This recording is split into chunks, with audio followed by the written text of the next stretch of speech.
विश्वास क्योंकि हमें दान के रूप में मिला है, एक ही बार मिला है, तो ये खोया भी जा सकता है। कई लोग इस बात को एग्री नहीं करते। इससे मुझे क्या फर्क पड़ता है? कई लोगों के सहमत होने या नहीं होने से परमेश्वर का जो सत्य है उसे आप खारिज नहीं कर सकते। सत्य सत्य है। गिफ्ट खोया जा सकता है यदि आप जागरूक या सतर्क नहीं है तो। जो आपको प्राप्त हुआ है वो छिन सकता है यदि आप जाग नहीं रहे हैं तो। कई ऐसे विश्वासी हैं, उनके विश्वास कब का छिन गया, शैतान ने चुरा लिया। शैतान का काम ही है, चोर आता है चोरी करने, घात हत्या करने, वो आता ही है, उसका काम ही है। और वो चोरी क्या करेगा? विश्वास। और कईयों का विश्वास चुरा लिया गया, शैतान ने चुरा लिया, उनको पता भी नहीं चला। इसलिए तो वे पाप कर रहे हैं। इससे आराम से पता कर सकते हैं।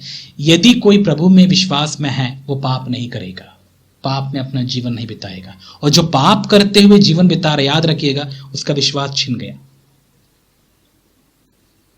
उसका विश्वास छिन गया। इसीलिए जब वो पाप भी करता है उसे कोई एहसास नहीं होता कि वो गलत किया। ऐसे लोग कभी क्षमा नहीं मांगते उनको, क्योंकि हमेशा लगता है कि वे अच्छे हैं, वे कभी गलत कर ही नहीं सकते। और इससे पता चलता है कि उनका विश्वास कब का छिन गया।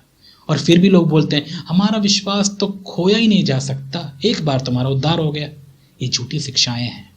सावधान रहिए, मैं सीधे सीधे आपसे बोल रहा हूं।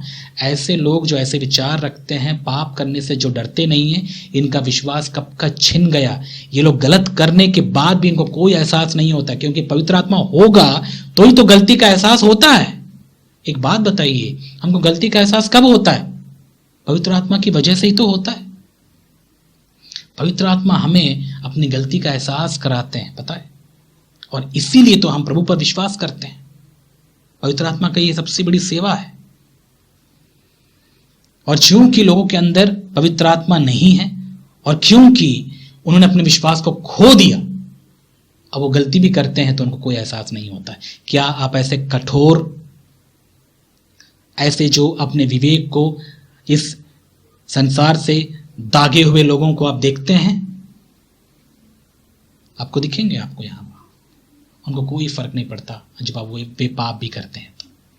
जबकि एक प्रभु के लोग जो प्रभु से प्रेम रखते हैं, छोटी सी गलती भी यदि वो करें उनको बहुत दुख होता है। पवित्र आत्मा झट से उनको कायल करते हैं और उनका ध्यान यीशु मसीह की ओर मोड़ते हैं ताकि वे वहां पर जाकर अनुग्रह प्राप्त करें।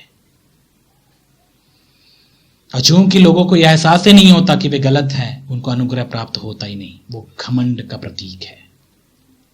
और ऐसे ढेरों हैं आजकल कलीसियाओं में, ढीठ और घमंडी। इसलिए इस धोखे में ना रहिएगा कि आपने विश्वास को प्राप्त कर लिया, आप जैसे चाहो वैसे जी सकते हो, आप क्या करें, अब ये मिल गया, अब हमको कैसे भी हम जी सकते हैं। आप एक गलत धारणा को लेकर जी रहे हैं। और मैं आपसे सच सच कहता हूं, ऐसे जीवन यदि आप बिताएंगे, आपके लिए वो दिन दूर नहीं जब आप उस नरक में गोता लगाएंगे। आपको कोई नहीं बचा सकता नरक से। जिसके कान हो वो सुन ले।